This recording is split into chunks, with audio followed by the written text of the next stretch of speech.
মহাশিবরাত্রি কেন পালন করা হয়? মহাদেবের মাথায় জল ঢালার কারণ জানেন? ফাল্গুন মাসে কেন পালন করা হয় মহাশিবরাত্রি? কেন আমরা আধ্যাত্মিকতায় মহাশিবরাত্রি উদযাপন করি? জেনে নিন এর পিছনে ধর্মীয় কাহিনী।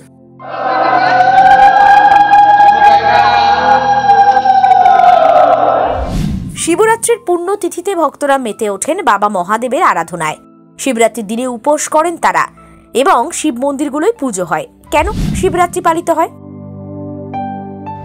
শিব মহাপুরাণ বলছে এই রাতেই শিব সৃষ্টি, স্থিতি ও প্রলয়ের মহা তাণ্ডব নৃত্য করেন।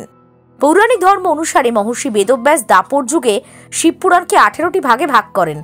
ভক্তদের বিশ্বাস এই তিথিতেই শিব পার্বতীর শুভ বিবাহ সুসম্পন্ন হয়েছিল।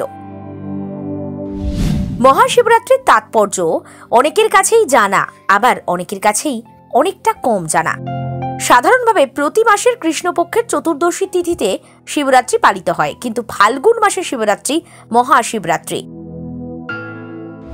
হিন্দু ধর্ম অনুসারে ফাল্গুনের কৃষ্ণপক্ষের চতুর্দশীতে শিবলিঙ্গ রূপে আবির্ভূত হন মহাদেব। এই ব্রতে ভক্তরা শিবলিঙ্গে দুধ নিবেদন করেন, মোক্ষ লাভের প্রার্থনা করেন। সারা রাত ধরে চলে প্রার্থনা পুজো।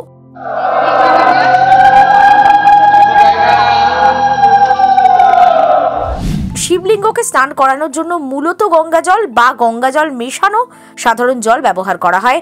শিবলিঙ্গের মাথায় অর্পণ করা হয় 3টি যৌগিক বেলপাতা। কেন শিবলিঙ্গের ওপর জল ঢালা হয়? ছোটবেলা থেকে তো দেখছেন মা, মাসি, কাকিমা, দিদিরা শিবলিঙ্গে জল ঢালছে, কিন্তু কেন? সঠিক কারণ জানেন কি?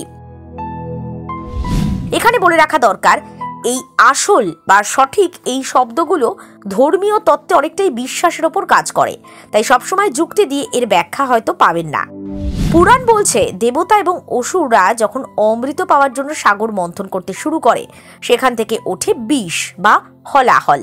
মহাবিশ্বের সমস্ত সৃষ্টিকে নষ্ট করতে পারত সেই হলাহল। দেবতা এবং দানবরা মিলে ভগবান শিবকে বিষ পান করতে অনুরোধ করেন। মহাবিশ্বকে রক্ষা করতে, প্রকৃতিকে রক্ষা করতে মহাদেব সেই বিষ পান করেন। তিনি নীলকণ্ঠ। এই বিষ মহাদেবের শরীর জুড়ে ছড়িয়ে পড়ায় তীব্র পীড়া হতে পারত। তাই ভোলানাথকে যন্ত্রণা থেকে বাঁচানোর জন্য দেবী পার্বতী তার গলায় হাত রাখেন। তাই বিষ শরীরে ছড়িয়ে পড়ার আগে তা আটকে যায়। শরীর জুড়ে হলাহল ছড়িয়ে পড়েনি ঠিকই, কিন্তু গলায় তো ছিল, তাই তার গলা নীল হয়ে যায়। তাই তো দেবাদিদেব মহাদেব নীলকণ্ঠ। বিষের কারণে প্রচণ্ড উত্তপ্ত হয়ে ওঠে দেবাদিদেবের শরীর।